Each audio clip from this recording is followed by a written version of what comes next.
Hello dear students, welcome in our channel ASC starter. Dear students, मैं आपको ना revision करवा रहा हूँ। ठीक है, तो पहला जो चैप्टर है वो 13 है, प्रकाश। तो इसमें क्या क्या आ सकता है और आप फटाफट समरी में समझ लो।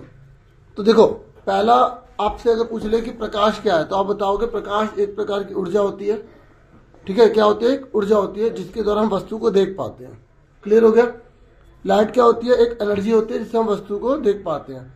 फिर उसके बाद यहाँ पर क्वेश्चन आ सकता है कि प्रकाश जो होता है ना, उसमें परिवर्तन का नियम क्या होता है। तो आपको ये बताना पड़ेगा। परिवर्तन का नियम आएगा ही आएगा एग्जाम में। तो आप बताओगे जो आपतित किरण होती है और जो परावर्तित किरण होती है और जो अभिलंब होता है, वो तीनों एक ही बिंदु पर आते हैं। ठीक है, अब देखो, आपको ये पता होना चाहिए कि आपतित किरण किसे कहते हैं। आपसे पूछ सकता है आपतित किरण किसे कहते हैं। जैसे आप एग्जाम में जब आ जाएगा ना परिवर्तन का नियम, तो आप ये लाइन डालना, ऐसे कर देना, ये लाइन जा रही है, इसे आपतित किरण कहते हैं। जो प्लेन सरफेस पर जा रही है उसे आपतित किरण कहेंगे, जो टकरा के वापस चली जाएगी उसे परावर्तित किरण कहेंगे। और जो 90 डिग्री की होती है, एग्जाम में पूछ लेगा जो अभिलंब होता है ना, वो कितने डिग्री का होता है? तो 90 डिग्री का होता है। तो ये अभिलंब कहलाएगा, ये आपतित किरण कहलाएगी, या परावर्तित किरण कहलाएगी। और इन दोनों के बीच का एंगल आई कहलाएगा, और इसका आर। अगर वो पूछेगा ना आई किसे कहते हैं, तो बोलोगे आपतित किरण और अभिलंब के बीच का कोण आपतन कोण कहलाता है। और अगर वो पूछेगा आर किसे कहते हैं, तो बोलोगे अभिलंब और परावर्तित किरण के बीच का कोण क्या कहलाता है? परावर्तन कोण कहलाता है, एंगल ऑफ रिफ्लेक्शन कहलाता है और एंगल ऑफ इंसिडेंट कहलाता है। ठीक है, ये देखो, ये बना हुआ है, ये आई बराबर आर के होता है। अगर मान लो एग्जाम में आगे पूरा 100 का है, पूरा 100 का, तो आधा कितने का होगा? 50-50 का होगा। ठीक है, ये आधा बराबर होता है। ठीक है, अगर मान लो ये 40 का है तो ये भी 40 का होगा, तो पूरा कितने का होगा? 80 का होगा। ठीक है, समझ में आ गई? आपतन कोण समझ में आ गया किसे कहते हैं? समझ में आ गया? अभिलंब पता लगे किसे कहते हैं? जो 90 डिग्री का होता है। और आपतन कोण सदैव परिवर्तन कोण के बराबर होगा। ठीक है, ये मैंने बता दिया आपको। ये वाला कोण ये वाला कोण के बराबर होगा, ये वाला कोण ये वाले कोण के बराबर होगा। ठीक है, और देखो एग्जाम में ना स्टेटमेंट लिखी आएगी तो आपको उसको बताना होगा। अब चलो, जो मेन है थोड़ा मैं बता रहा हूँ, बाकी ये नहीं कि आप और नहीं पढ़ेंगे, अपने आप पढ़ेंगे। फिर उसके बाद आप जो दर्पण के बारे में आपको पता होना चाहिए। जो समतल दर्पण है, समतल दर्पण मतलब होता है प्लेन मिरर। प्लेन मिरर मतलब किसे कहते हैं? प्लेन मिरर का मतलब होता है जैसे ये मिरर है बिल्कुल प्लेन, तो इसमें अगर कोई लाइन जाती है, ऐसे टच होकर तो रिफ्लेक्ट होकर वापस हो जाती है। तो जैसे हम जिसमें शक्ल देखते हैं ना अपनी, जैसे आप यहाँ पे ऐसे खड़े हो, तो ये जैसे ये लाइन इधर है तो ये लाइन आपकी इधर आएगी। ठीक है, इस तरीके से ये वो बिल्कुल जैसे ये इधर की तरफ है तो इधर आएगा, ये इधर है तो ये पीछे चला जाएगा। मतलब सेम साइज होता है, जितनी शीशे से आगे हो उतने शीशे पीछे खड़े हो गए आप। हाँ या ना? तो अगर आपसे पूछेगा समतल दर्पण के बारे में बताओ, तो 3 चीजें होती हैं। एक होता है प्रकृति, एक होता है आकार और एक होता है स्थिति। तो प्रकृति याद रखना, अगर समतल दर्पण की बात कर रहा है तो जिसकी प्रकृति जो है वो आभासी और सीधी होगी, आभासी और सीधी होगी। ठीक है, किसकी? समतल दर्पण की। अगर आकार पूछेगा तो समान आकार होगा, क्या होगा? सेम साइज होगा। और अगर पूछेगा स्थिति क्या है, मतलब यहाँ पे समान आकार। अगर स्थिति पूछ रहा है तो जितना शीशे के आगे उतना शीशे के पीछे है, तो बोलेंगे दर्पण के पीछे इसकी स्थिति होगी, दर्पण के पीछे इसकी स्थिति होगी। ठीक है, तो ये थोड़ा मेन आपको क्या बता रहा हूं मैं। ठीक है, अब आ जाए पार्श्व परिवर्तन किसे कहते हैं। पता है पार्श्व किसे कहते हैं? जब हम शीशे में अपनी शक्ल देखते हैं तो लेफ्ट का राइट बन जाता है, राइट का लेफ्ट बन जाता है। समझो, इसे पार्श्व परिवर्तन कहेंगे। ये दायां बायां बन जाता है, बायां दायां बन जाता है, इसी को पार्श्व परिवर्तन कहते हैं। फिर उसके बाद अगर बिल्कुल प्लेन जगह पर ऐसे लाइन कट होके जा रही है, ठीक है, तो इसको हम बोलेंगे नियमित। आपको कैसे बताना पड़ेगा? बोलोगे जब आपतित किरण समांतर होती है और परावर्तित किरण भी समांतर होती है तो उसे हम नियमित कहेंगे। ठीक है, क्या कहेंगे? नियमित कहेंगे। और अगर आपतित किरण तो समांतर है लेकिन परावर्तित किरण समांतर है, देखो टेढ़ी मेढ़ी आ रही है, ये ऊबड़ खाबड़ जगह ना, तो उसे हम क्या बोलेंगे? अनियमित बोलेंगे या विस्तृत बोलेंगे। ठीक है, क्लियर हो गया? अब देखो, अब आगे देखो बराबर जल्दी से। अगर आ जाए बहुप्रतिबिंब किसे कहते हैं? बोलोगे जब हम 2 दर्पण लेते हैं तो 2 से ज्यादा जो है प्रतिबिंब बनने लग जाते हैं, जैसे इसके अंदर के इसके अंदर के इसके अंदर, तो उसे बहुप्रतिबिंब कहेंगे। ठीक है, तो ये कह रहा है कि क्या परावर्तन को दोबारा प्राप्त कर सकते हैं। देखो अगर जैसे एक शीशा यहाँ लगा, एक यहाँ लगा, ये रिफ्लेक्ट हुआ, फिर यहाँ हुआ, फिर यहाँ हुआ, इस तरीके से दोबारा बन सकता है। इसके ऊपर न्यूमेरिकल भी आ जाता है। ठीक है, तो आप ये करना। ठीक है, जैसे ये तो मैंने आपको बता दिया ना, ये 35 है तो 35 का होगा।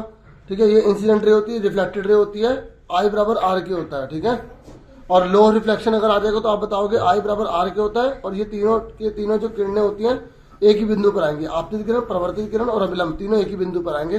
ये परिवर्तन का नियम होता है। ठीक है, तो अभी मैं हिंदी मीडियम की वीडियो बना रहा हूँ, इंग्लिश मीडियम की अलग से आपको कोशिश करूंगा प्रोवाइड करने की।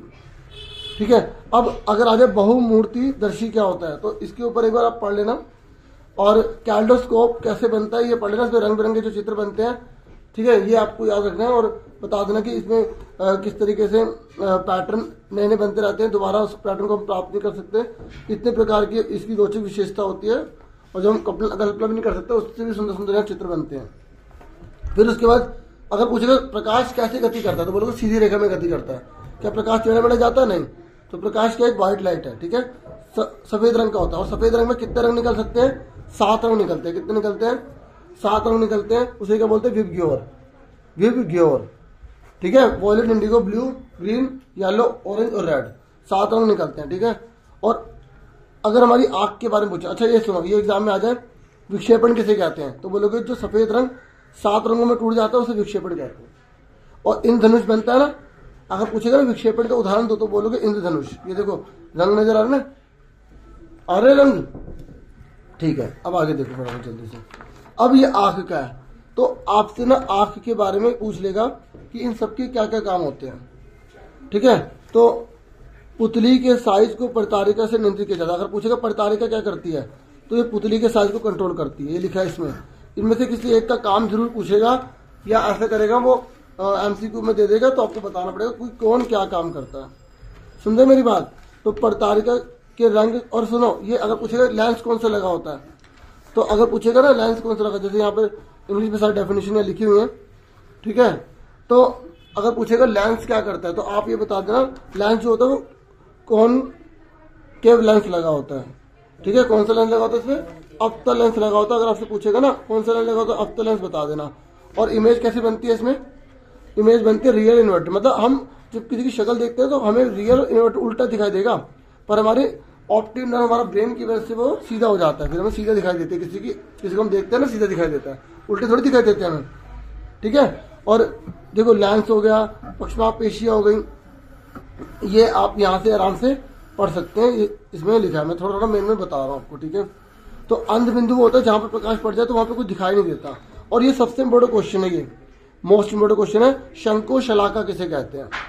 ठीक है, शंकु और शलाका किसे कहते हैं? शंकु बोलोगे जब तेज प्रकाश पड़ता है तभी एक्टिव हो जाती है और आंख को बंद करने की कोशिश करती हैं, और शलाकाएं जब लाइट कम पड़ती है तो ये आंख की ज्यादा फैल जाती है ताकि ज्यादा लाइट अंदर जाए, हमें दिखाई दे सके। मतलब जब तेज लाइट होगी ना तो शंकु काम करेगा और लाइट कम अंदर जाए, प्रकाश कम जाए आंखों में। और शलाका कब काम करेगी? जब लाइट कम होगी ना किसी कमरे में, किसी जगह पे, तो हमारी सेल फैल जाएगी ताकि ज्यादा लाइट जो है आ जाए और हम देख पाए। ये बहुत इंपॉर्टेंट है, बच्चे इसको छोड़ देते हैं। और अगर पूछेगा ना हमारी इमेज कहाँ बनती है, तो ये रेटिना पे बनती है। किसमें बनती है? रेटिना पे, दृष्टिपटल पे, यहाँ पर इस पे बनती है हमारी इमेज। ठीक है, रेटिना, ये लिखा रेटिना, ये इसे दृष्टिपटल बोलते हैं। अगर हिंदी में लिखा होगा ना दृष्टिपटल, तो बच्चे कहते हैं हमने तो रेटिना पढ़ता है, दृष्टिपटल क्या हो गया, तो दृष्टिपटल बोलते हैं। ठीक है, और अगर एग्जाम में क्वेश्चन आ जाए कि हमारी आंख किसी चीज को देख लेती है तो कितने सेकंड तक उसे ध्यान में रखती है, तो वो 1/16 सेकंड तक। ये याद रखना, 1/16 सेकंड, क्योंकि बच्चे ना डीपली पढ़ते नहीं है और डीपली एग्जाम में दे देता है। ठीक है, तो उसके बाद देखो 1/16 सेकंड में पकड़ पाती है, और अगर उससे स्पीड होगी तो हमें लगेगा कि ये चिड़िया पिंजरे के अंदर कैद हुई है। ठीक है, हम इतनी देर पकड़ नहीं पाते आंख से अपनी, इतनी स्पीड होती है। ठीक है, ये देखो सामान्य प्राय 24 प्रतिबिंब प्रति सेकंड की दर से परिवर्तित होते दिखाया जाता है। ठीक है, अब देखो ये रहा, हम पास का कितना पॉइंट देखना चाहिए हमें? 25 सेंटीमीटर। हमारा पास का बिंदु कितना होता है? 25। और दूर का हम कितना देख सकते हैं? अनंत। देखो हमें दूर का अनंत, दूर की कोई सीमा ही नहीं है, दूर का कोई सीमा नहीं, क्योंकि देखो हम चांद को भी देख पाते हैं, तारे को भी देख पाते हैं, चांद को भी देख पाते हैं और तारे को भी। अब एग्जाम में क्वेश्चन है नेत्रों की देखभाल के लिए क्या करोगे? बोलोगे डॉक्टर की सलाह लें, चश्मा पहने, अगर आंख में दिक्कत है, सिर दर्द हो रहा है तो चश्मा जरूर लगाएं। ठीक है, गाजर खाएं, सब्जियां खाएं, ठीक है, हरी सब्जियां खाएं, और अपनी आंखों को बार बार धोए, ठंडा पानी लगाए, ठंडे ठंडे हाथ लगाए, मतलब बना बना के लिख देना। और फिर ब्रेल लिपि किसने बनाई थी? लुई ब्रेल ने बनाई थी और 1932 में से अपनाया गया था। ठीक है, जो लोग देख नहीं सकते ना उनके लिए बनाई गई ब्रेल पद्धति। ठीक है, इसमें कितने पैटर्न होते हैं? 63 होते हैं। ये आपको याद रखना, एग्जाम में पूछ रहे थे कितने पैटर्न होते हैं, 63 होते हैं। ठीक है, तो ये चैप्टर मैंने आपको बता दिया। उसके बाद एक चैप्टर जो है आप अगली वीडियो में देखना। ठीक है।